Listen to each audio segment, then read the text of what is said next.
निधि दिखने में काफी ज्यादा सांवली थी और उसके चेहरे पर काफी सारे दाग धब्बे भी थे। इसीलिए निधि की माँ सुजाता काफी परेशान रहा करती थी।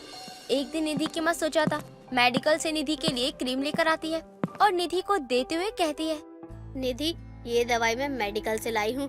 देख, अब तू सांवली है तो इसका तो हम कुछ कर नहीं सकते, लेकिन तेरे चेहरे के दाग धब्बे तो साफ हो ही सकते हैं ना। मैंने मेडिकल स्टोर वाले भैया से पूछा था कि कब तक ये क्रीम अपना असर दिखाएगी, तो उन्होंने कहा कि 1-2 हफ्ते में फर्क दिखेगा। माँ, आप हर रोज कुछ ना कुछ लेकर यहाँ आ जाती हो। अरे मेरे चेहरे पर दाग धब्बे हैं तो क्या हो गया? इसमें छुपाने वाली या शर्माने वाली क्या बात है? आपको क्या अपनी बेटी पर शर्म आती है? देख, कभी भी किसी भी माँ बाप को अपने बच्चे पर शर्म नहीं आती, लेकिन कोई भी माँ बाप ये नहीं चाहते कि लोग उनके बच्चों का मजाक बनाए या उन पर हंसे। मैं जो भी करती हूँ ना, वो सब तेरे लिए ही करती हूँ। मेरा इसमें अपना कोई स्वार्थ नहीं है। माँ, मुझे माफ कर दो, मैंने आपसे बदतमीजी से बात की। लेकिन माँ, मुझे अपने चेहरे के दाग धब्बों से जरा भी परेशानी नहीं है। मैं बिल्कुल खुश हूँ और अगर किसी को मुझसे बात करनी है या मेरा मजाक बनाना है तो वो बिल्कुल बना सकता है। इससे मेरे दाग धब्बे नहीं बल्कि उसकी छोटी सोच का पता चलेगा ना। देख बेटा, ये सब तो कहने की बात है, लेकिन ये भी कड़वा सच है कि लोग ऊपरी सुंदरता पहले देखते हैं, बाद में देखेंगे कि तुम्हारा स्वभाव कैसा है। और वैसे भी कुछ दिनों में तेरी शादी होने वाली है और मैं तो ये बिल्कुल नहीं चाहती कि तेरी शादी में तेरे चेहरे पर ऐसे दाग धब्बे रहे। माँ, आप बहुत ज्यादा सोच रही हो। अरे कुछ नहीं होता। अगर आप ऐसे सोच रही हो कि कोई मेरे दाग धब्बे का मजाक बनाएगा तो आप खुद बताओ, क्या आप उनका मुंह बंद कर पाओगी या उन्हें रोक पाओगी? देख, तूने सब कुछ अपने मन से किया है, यहाँ तक कि तूने लड़का भी अपनी पसंद का ही चुना है, लेकिन तू एक माँ की टेंशन नहीं समझ सकती है। और भले ही शादी तेरी पसंद से हो रही है, लेकिन तू ये मत भूल कि शादी के बाद वहाँ तेरे पति के साथ साथ तेरी सास, तेरी ननद, वो भी होंगे। अगर उन्होंने तुझे कुछ कह दिया तो संजय होगा ना उनसे बात करने के लिए। संजय ने मुझे पसंद किया, मुझसे शादी करने का फैसला लिया है, तो मुझे प्रोटेक्ट करना उसका फर्ज है ना। अब तो आपको कोई परेशानी नहीं है ना? तू ऐसा बिल्कुल भी मत करियो। देख, तुझे जो भी परेशानी हो तो अपनी सास या ननद, उनसे बैठकर सलाह मशवरा करियो, बात करियो, उस परेशानी को हल करियो। अगर तू संजय को अपनी बातों के बीच में लाएगी तो ऐसे में माँ बेटे के रिश्ते के बीच में खटास आएगी। इसीलिए तू हर बात में संजय संजय मत करने लग जाइयो। ठीक है माँ, मैं आपसे जितनी बहस करूंगी उतना ही आप मुझे समझाती जाओगी। और आप सही हो माँ, आपकी फिक्र भी बिल्कुल सही है। और मैं कोई नहीं होती आपको ये बोलने वाली कि मेरी चिंता मत करो। बच्चा भले ही बड़ा हो जाए, लेकिन वो अपने माता पिता के लिए हमेशा ही बच्चा रहता है। अब गई ना तेरे दिमाग में मेरी बात? चल अब ये क्रीम ले और रोज रात में सोने से पहले लगा लियो। निधि अपनी माँ की सारी बात मानती है। ऐसे ही कई दिन निकल जाते हैं और अब कुछ दिनों बाद निधि की शादी उसके पसंद के लड़के संजय से हो जाती है। और निधि शादी के बाद अपने ससुराल आ जाती है। ससुराल में अब निधि की मुंह दिखाई की रस्म होती है। आस पड़ोस के लोग भी वहाँ आए होते हैं। निधि की सास मनोरमा भी वहीं होती है। तभी पड़ोसन विमला निधि का घूंघट उठाती है और हंसते हुए कहती है, अरे मनोरमा, तुम्हारे घर में सब दूध से गोरे सुंदर हैं, लेकिन ये तुम्हारे घर में अमावस का चांद कहाँ से लेके आई तुम? क्या विमला, नई बहू आई है तो उसका मजाक तो मत बना। और अब जैसी भी है मेरी ही बहू है। इसका मतलब अब मनोरमा, तुम्हारे पोता पोती भी काले दाग धब्बे वाले होंगे। सब लोग निधि की मुंह दिखाई में उसका मजाक बनाते हैं। निधि को भी इस बार काफी बुरा लगता है, लेकिन निधि कुछ नहीं कहती। अगली सुबह मनोरमा निधि को समझाते हुए कहती है, देख बहू, आज तेरी पहली रसोई की रस्म है, तो जरूरी नहीं है तू अपनी शक्ल जैसा ही खाना बनाए। सबके लिए मीठे में हलवा बना दियो, वही बहुत है। माँ जी, आप मेरा इतना मजाक क्यों बना रही हो? अरे बहू, तू तो बुरा ही मान गई। मैं तेरा मजाक नहीं बना रही हूँ। वो बात ऐसी है कि हमारे घर में सब लोग दिखने में काफी सुंदर है। तू मुझे देख, संजय को देख ले या अपनी ननंद जिया को ही देख ले। इसलिए हम सब नई बहू की थोड़ी बहुत टांग खिंचाई कर लेते हैं, लेकिन तू बुरा मत मान। माँ ने सही ही कहा था। अब तक तो मुझे कभी भी ऐसा लगा नहीं था कि मैं दिखने में अच्छी नहीं हूँ, लेकिन ससुराल में आकर एक दिन में ही मुझे खुद शर्म आ रही है। बहू देख, हम लोग ना जरा मजाक के अंदाज के हैं, तो तू हमारी बात का बुरा मत माना कर। मनोरमा इतना बोलकर वहाँ से चली जाती है। निधि भी अपनी पहली रसोई की तैयारी शुरू कर देती है। कुछ देर बाद निधि हलवा बना लेती है तो हलवा लेकर वो हॉल में जाती है, जहाँ मनोरमा अपनी बेटी जिया के चेहरे पर मुल्तानी मिट्टी लगाते हुए कहती है, मैं तुझे कहती हूँ जिया कि तू रोज अपने चेहरे पर मुल्तानी मिट्टी लगाया कर, लेकिन तुझे मेरी बात कभी समझ नहीं आती है ना। अरे लड़कियों को अपने चेहरे का ध्यान रखना ही पड़ता है। अब तू अपनी भाभी को ही देख ले, कैसी आई है। आस पास वाले भी कितना मजाक बना रहे हैं उसका। माँ, मुल्तानी मिट्टी लगाने से बस ठंडा ही लगता है और कुछ नहीं होता। ऐसा तुझे लगता है, लेकिन ऐसा होता नहीं है। मुल्तानी मिट्टी के बहुत फायदे होते हैं। मुल्तानी मिट्टी हमारे चेहरे को साफ करती है, अलग ही निखार देती है। तभी तो तू खुद देख कि मेरे चेहरे पर अब तक एक भी दाग धब्बे क्यों नहीं है। अरे मेरी माँ बचपन से ही मुझे मुल्तानी मिट्टी लगाती थी। ऐसा कुछ नहीं होता है माँ, आप बस ऐसी ही बातें करती रहती हो, मुझे पता है। रहने दे, तुझे कुछ नहीं पता। अरे जब भी तुझे चेहरे पर दाने होते हैं या फिर मुरझाया हुआ चेहरा लगता है तो मैं मुल्तानी मिट्टी ही लगाती हूँ, और उसके बाद जब तेरे चेहरे पर निखार आता है तब तो तू कुछ नहीं बोलती। निधि अपनी सास की सारी बातें सुन लेती है, जिसके बाद वो अपने कमरे में जाती है और खुद से कहती है, इसका मतलब माँ जी, संजय जी और मेरी ननद जिया, इसलिए वो इतने खूबसूरत है क्योंकि वो मुल्तानी मिट्टी लगाते हैं। मुझे आज तक किसी ने मुल्तानी मिट्टी के बारे में बताया ही नहीं। एक काम करती हूँ, मैं भी ट्राई करती हूँ। निधि काफी सारी मुल्तानी मिट्टी को पानी में गीला होने के लिए रख देती है। कुछ देर बाद जब वो मुल्तानी मिट्टी पूरी तरह से भीग जाती है तो उसमें से काफी ज्यादा अच्छी खुशबू आने लगती है। अरे वाह, इसमें से तो बहुत अच्छी खुशबू आ रही है। इसे खाकर देखूं क्या? खा लेती हूँ। वैसे भी बचपन में भी तो कितनी मिट्टी खाती थी ना, तो एक बार अब भी खा लेती हूँ। निधि को मुल्तानी मिट्टी खाने में बहुत ज्यादा अच्छी लगती है और अब वो मुल्तानी मिट्टी ही खाने लगती है। ऐसे ही कई दिन निकल जाते हैं। कुछ दिनों बाद मनोरमा को मुल्तानी मिट्टी नहीं मिलती तो वो अपनी बहू से पूछती है, बहू, मैंने यहाँ पर मुल्तानी मिट्टी रखी थी लेकिन अब नहीं है। तूने देखी है क्या मुल्तानी मिट्टी? नहीं तो माँ जी, मैंने नहीं देखी। जिया लेकर गई थी क्या फिर? पता नहीं माँ जी, मैंने नहीं देखा। आप एक बार ननद जी से ही पूछ लीजिए। वैसे भी बहू, मुल्तानी मिट्टी तो तेरे चेहरे को सुधार भी नहीं पाएगी। अब तू है ही काला चांद जिसके ऊपर इतने सारे दाग धब्बे हैं। मनोरमा फिर से निधि का मजाक बनाकर वहाँ से चली जाती है। अब मनोरमा को मुल्तानी मिट्टी मिलती ही नहीं थी और ऐसा एक बार नहीं बल्कि कई बार होने लगा था। कुछ दिनों बाद मनोरमा अपनी बहू के कमरे में जाती है तो देखती है कि निधि मुल्तानी मिट्टी खा रही है। ये देखकर मनोरमा कहती है, बहू, ये सब क्या है? मतलब तू इतने टाइम से मुल्तानी मिट्टी खा रही थी? माँ जी, वो आप सब लोग मुझे बोलते रहते थे ना कि मैं बदसूरत हूँ, और फिर मैंने आपकी और ननद जी की बात सुन ली थी कि मुल्तानी मिट्टी से कितने फायदे होते हैं।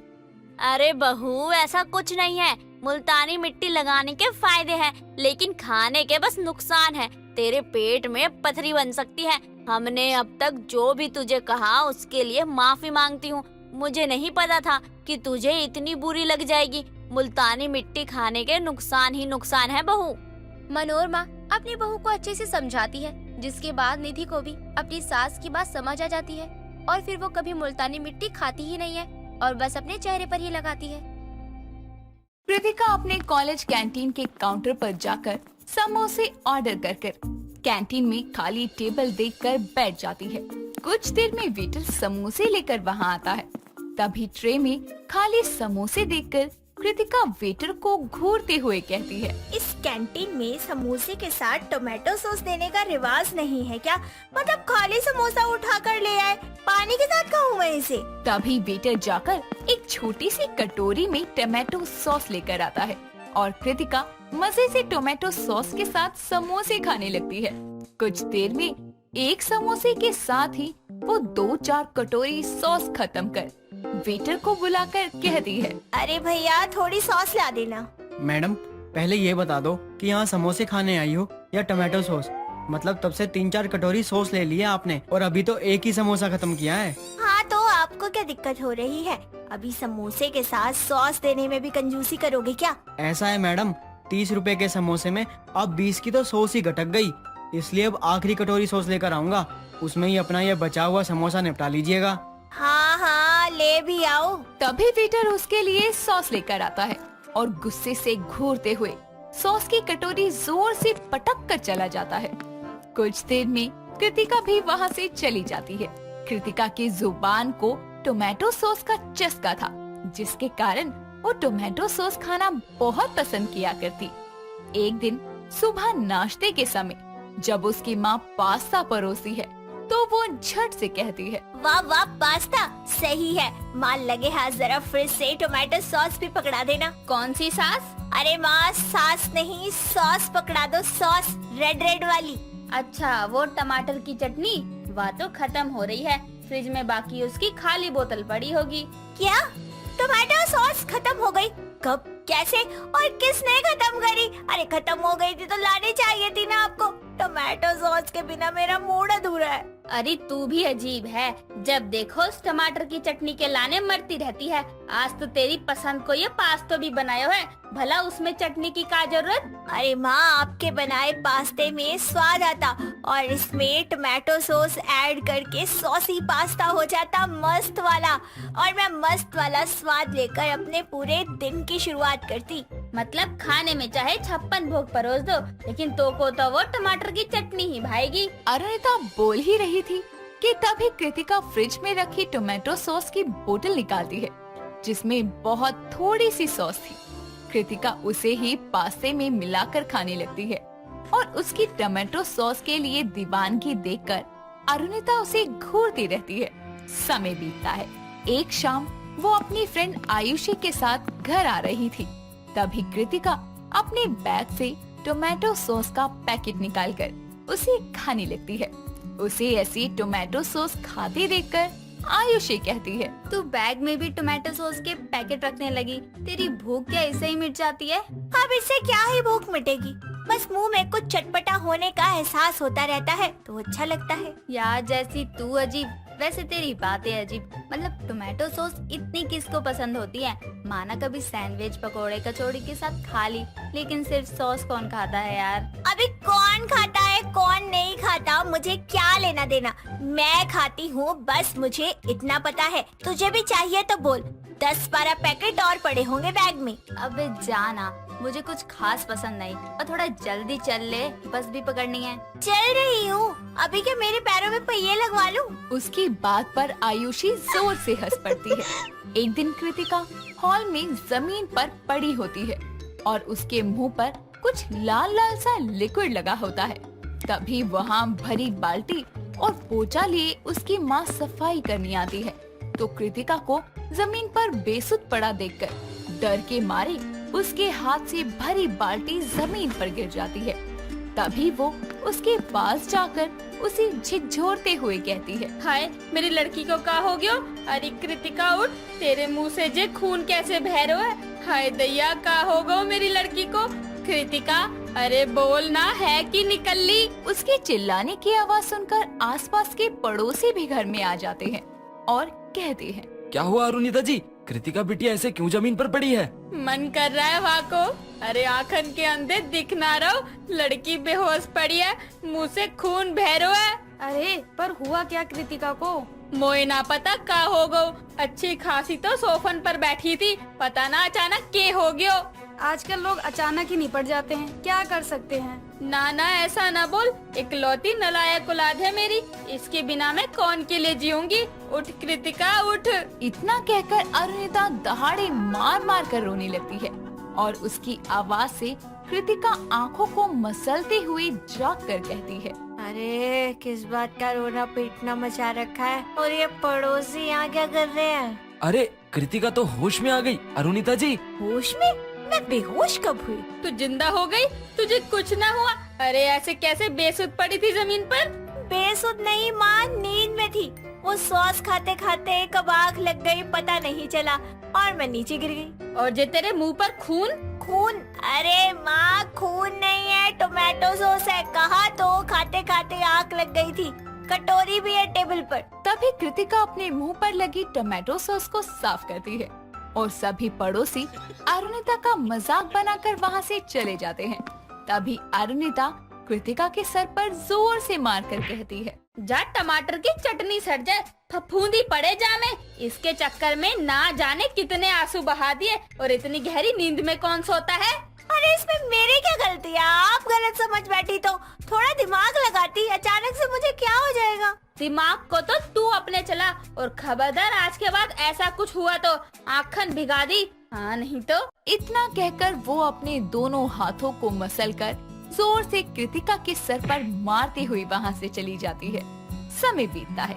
एक दिन वो ऑनलाइन घर पर ही टोमेटो सॉस बनाने की रेसिपी देखती है और किचन में जाकर खुद से टोमेटो सॉस बनाने की सोचती है, जिसके लिए वो फ्रिज में पड़े सारे टमाटर निकालकर उन्हें काट लेती है और सभी को मिक्सी में भरकर पीसने लगती है। लेकिन टमाटर ज्यादा होने की वजह से मिक्सी के जार का ढक्कन ठीक से बंद नहीं होता। स्विच ऑन करते ही सारी सॉस पूरे किचन में फैल जाती है, जिसके बाद कृतिका के कपड़े और चेहरे पर भी टोमेटो सॉस लग जाता है। तभी अरुणिता वहाँ आती है और किचन का बुरा हाल देखकर अपना सर पकड़ते हुए कहती है, ये कौन से तूफान को कारनामा है? मेरी रसोई घर का सत्यानाश कर दिया। कौन से खिचड़ी पकाने आई थी यहाँ? खिचड़ी नहीं माँ, टोमेटो सॉस बना रही थी, पर देखो टोमेटो सॉस बनाने से पहले ही बिखर गई। हाय राम, तू तो क्यों ना बिखर गई अपनी टमाटर की चटनी के साथ। बताओ, इतने महंगे टमाटर और किचन का नाश करके रख दियो। पहली बार कुछ बनाने जा रही थी तो ये तो होना ही था ना। चलो साफ कर देती हूँ। तू पहले खुद को साफ कर। तभी वो अपने कपड़ों पर लगी सॉस को उंगली से लेकर टेस्ट करती है और चटाके लेते हुए कहती है, वैसे ठीक ठाक ही बन गई है, थोड़े नमक और चीनी डालना पड़ेगा। परफेक्ट टोमेटो सॉस बनकर रेडी हो जाएगी। माँ, स्वाद चखो। खुद ही चाट ले, बेअकल। कृतिका किचन से बाहर जा ही रही थी कि जमीन पर गिरी फैली चटनी पर पैर पड़ने के कारण वो फिसल कर धड़ाम से गिर पड़ती है और चिल्लाने की जगह जमीन पर ही पड़े हुए टमाटो सॉस को खाने लगती है। और उसकी माँ उसकी हरकत से परेशान होकर फिर से अपना सर पकड़ लेती है। सुमन बहुत ही लालची और बेईमान औरत थी। अपना घर चलाने के लिए वो पराठे की दुकान लगाती थी। ऐसे ही एक दिन सुमन रोड साइड में अपनी दुकान लगाकर लोगों का इंतजार कर रही थी और वो खुद से बोलती है, कितनी देर हो गई, अभी तक एक ग्राहक भी दुकान पर नहीं आया। अगर ऐसा ही चलता रहा तो मेरी दुकान तो बंद हो जाएगी। अगर मेरी दुकान बंद हो गई तो मैं अपना घर कैसे चलाऊंगी? सुमन खुद से बोल ही रही थी कि तभी उसकी पड़ोसन विमला उसके पराठे की दुकान से गुजर रही होती है और वो उसके पास आती है। अरे सुमन, तू यहाँ क्या कर रही है? चुप कर विमला की बच्ची, ये मेरे पराठे की दुकान है, समझी? अच्छा, लेकिन तूने ये पराठे की दुकान कब खोली? मुझे तो कुछ बताया ही नहीं तूने। अच्छा, तुझे बता देती तो क्या हो जाता? तू मेरी दुकान में लोगों का झूठा बर्तन धोने आती क्या? नहीं, मैं इतनी भी गिरी हुई नहीं हूँ जो तेरी दुकान में आकर काम करूँ। तू एक नंबर की लालची और बेईमान औरत है और विमला किसी लालची और बेईमान औरत की दुकान में काम करना पसंद तक नहीं करती। अगर ऐसा है तू अभी के अभी मेरी दुकान के आगे से हट जा। यहाँ खड़ी होकर मनहूसियत मत फैला। मुझे मनहूस बोलती है? अरे तू है मनहूस, तभी तो तेरी दुकान पर एक मक्खी भी नहीं दिख रही। अब विमला तू यहाँ से जा रही है या गरम कलछी तेरी जुबान पर रख दूं? सुमन के इतना कहते ही विमला बिना कुछ कहे वहाँ से चली जाती है। ऐसे ही वक्त गुजरता है और धीरे धीरे सुमन की दुकान चलने लगती है।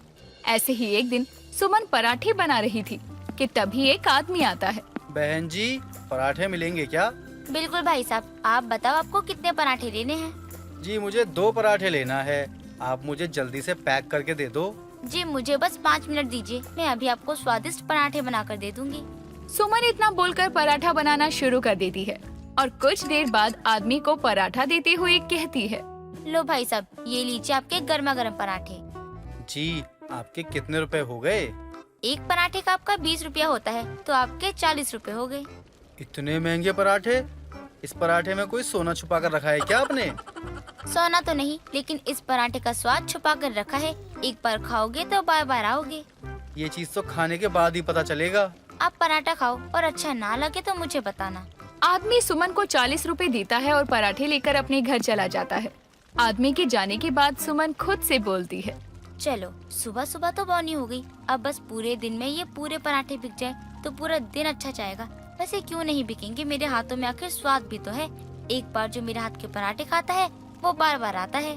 सुमन खुद से बातें करते करते पराठे बनाती और बेचा करती और अपने पूरे दिन की कमाई से घर चलाती। ऐसे ही समय गुजरता है और गुजरते वक्त के साथ साथ उसकी पराठे की दुकान बहुत ज्यादा फेमस हो जाती है। ऐसे ही एक दिन सुमन की दुकान पर सरला नाम की एक अमीर औरत आती है। सरला को ऐसे अपनी दुकान के पास आते देखकर सुमन अपने मन में कहती है, इस औरत को देखकर ऐसा लग रहा है जैसे मानो कि लक्ष्मी मेरी दुकान के आगे पधारी हो। आज तो इससे ज्यादा पैसे ले लूंगी। बहन जी, जी मेम साहब, आप मुझे बताइए कि आप कौन सा पराठा खाना पसंद करेंगी, प्लेन पराठा या बटर पराठा? नहीं नहीं, मैं यहाँ पर कोई पराठा खाने के लिए नहीं, बल्कि आपसे एक जगह का पता पूछने के लिए आई हूँ। अच्छा, तो आपको पता पूछना है। ये भगवान, अभी तक बोनी नहीं हुई है और ये यहाँ दुकान के पास आकर मेरा समय बर्बाद कर रही है। लेकिन मेरा नाम भी सुमन है। क्या हुआ, आप क्या सोचने लग गई? कुछ नहीं मेम साहब, वो मैं कह रही थी कि ये पता तो बहुत दूर का है, आपको वहाँ तक जाते जाते बहुत समय लग जाएगा। आप एक काम करो, आप यहाँ बैठकर मेरे हाथों की गर्मा गर्म पराठे खाइए, उसके बाद चले जाना। नहीं नहीं, मुझे भूख नहीं है, और वैसे भी मैं बाहर के इतने ऑयली फूड नहीं खाती हूँ। क्या बात कर रही हो मैडम, आप यहाँ से गुजरो और यहाँ के पराठे ना खाओ, ऐसा तो हो ही नहीं सकता। फेमस पराठा? यहाँ आसपास तो तुम्हारी दुकान के अलावा कोई और दुकान दिख ही नहीं रही है, तो किस फेमस पराठे की बात कर रहे हो? बिल्कुल सही बोल रही हो आप, मेरी ही पराठे की दुकान है, यहाँ सबसे ज्यादा फेमस है, आप चाहे तो खा कर देखो। क्या मजाक कर रही हो? तुम्हारी इस छोटी सी पराठे की दुकान में बस 2 पराठे ही मिलते हैं, और वो भी फेमस हो गए। अच्छा मजाक कर लेती हो। मेरे यही 2 पराठे बहुत बिकते हैं, वैसे भी ठंड आ रही है, आपको तो पता है कि ठंड में लोगों को पराठा खाना कितना पसंद है। हाँ वही तो, देखो मैं तुमको एक मुफ्त की सलाह देती हूँ। मैं यहाँ पराठा तो नहीं खाऊंगी, लेकिन हाँ तुम्हारी थोड़ी मदद कर सकती हूँ। कैसी मदद? वो ये कि अभी ठंड आ रही है, तुम अपनी दुकान में 2 पराठे की जगह गोभी के पराठे बनाना शुरू कर दो। अब मैं चलती हूँ। सरला इतना बोलकर वहाँ से चली जाती है। सरला की बात सुनकर सुमन खुद से बोलती है, वैसे बात तो सही बोल गई वो औरत, कब तक मैं लोगों के 2 तरह के पराठे खिलाती रहूंगी। वैसे भी लोगों को गोभी के पराठे अच्छे लगते हैं और ठंड भी आ रही है, एक काम करती हूँ, आज ही जाकर बाजार से गोभी लेकर आऊंगी। सुमन इतना बोलकर अपने बाकी पराठे बेचने में लग जाती है और शाम को अपने घर चली जाती है। अगले दिन सुमन जल्दी उठकर बाजार जाकर गोभी खरीद कर लाती है और गोभी के पराठे बनाकर ग्राहकों को खिलाती है। बाकी दिन से आज सुमन के ज्यादा पराठे बिक गए थे। ऐसे ही दिन बीतते हैं और सुमन अब अपने ठेले पर बस गोभी के ही पराठे बेचा करती। ऐसे ही एक रोज सुमन बाजार एक सब्जी वाले के पास गोभी खरीदने जाती है। भाई साहब, ये गोभी कितने की दिए हो? 50 रुपए किलो। गोभी है या सोना? इतनी महंगी गोभी कौन बेचता है? अभी कुछ दिनों पहले तो गोभी सस्ती थी। कुछ दिन पहले थी ना, आज तो नहीं है ना। और अभी गोभी के सोने के ही तो भाव बिकेगी ना मालिक। लेना है तो ले लो, नहीं तो जाओ यहाँ से। होनी के समय चिक चिक पसंद नहीं है मुझे। अरे भैया, मैं तो आपकी रोज की ग्राहक हूँ, कुछ कम करके दे दो, कुछ तो सस्ता करो। देखो मैडम, अगर सस्ती गोभी चाहिए तो हमारे यहाँ पर खराब गोभी रखी है, बस 5 रुपए किलो। जितना मन करे उतनी ले लो। अरे भैया, ये गोभी में बचा ही क्या है? कोई सूखी है तो कोई बिल्कुल सड़ गई है, लोग कैसे खाएंगे इसको? बस हो गया ना, नहीं लेना है तो चले जाओ यहाँ से। बड़ी आई गोभी लेने वाली। क्या करूँ, गोभी इतनी महंगी है और लोगों को गोभी के पराठे ही पसंद है। एक काम करती हूँ, ले ही लेती हूँ। वैसे भी लोगों को क्या पता चलेगा कि ये खराब गोभी के पराठे हैं, उनको तो खाने से मतलब होता है और मुझे पैसों से। सुमन सब्जी वाले से खराब गोभी ले लेती है और घर जाकर उन गोभी को साफ करके पराठे का मसाला बनाकर पराठा बेच देती है। ऐसे ही दिन बीतते हैं और सुमन अब रोज खराब गोभी के ही पराठे बनाकर बेचती। ऐसे ही एक दिन सुमन बाजार में खराब गोभी ले रही थी कि तभी विमला की नजर सुमन पर जाती है और वो खुद से बोलती है, ये तो वही लालची और बेईमान सुमन है, लेकिन ये यहाँ खराब गोभी क्यों ले रही है? अच्छा, तो अब ये लोगों को खराब गोभी के पराठे बेचती है। अब देख सुमन, मैं कैसे तेरा धंधा खराब करती हूँ। विमला इतना बोलकर वहाँ से चली जाती है। कुछ ही देर बाद सुमन भी अपने घर आती है। जब सुमन खराब गोभी को साफ कर रही होती है तो विमला चुपके से उसकी वीडियो बना लेती है और कुछ देर बाद उसकी दुकान पर खड़े ग्राहकों को वो वीडियो दिखाती है, जिसके बाद सभी लोग उसको बहुत बुरा भला कहते हैं और उसकी दुकान भी तोड़ देते हैं। तभी विमला कहती है, ले सुमन, तेरी बेईमानी का फल तुझे मिल ही गया। लोगों को खराब गोभी खिलाती थी ना, अब तुझे पता चला लोगों के शरीर पर इसका कितना बुरा प्रभाव पड़ता है। सुमन को विमला की बात सुनकर अपनी गलती का पछतावा होता है और वो खुद से ये वादा भी करती है कि अब वो ये सब छोड़कर पूरी ईमानदारी के साथ कहीं और अपनी दुकान लगाएगी। दोस्तों, अगर आपको ये कहानी पसंद आई तो इसे लाइक करें, शेयर करें और कमेंट करके बताएं कि कहानी में आपको सबसे अच्छा क्या लगा।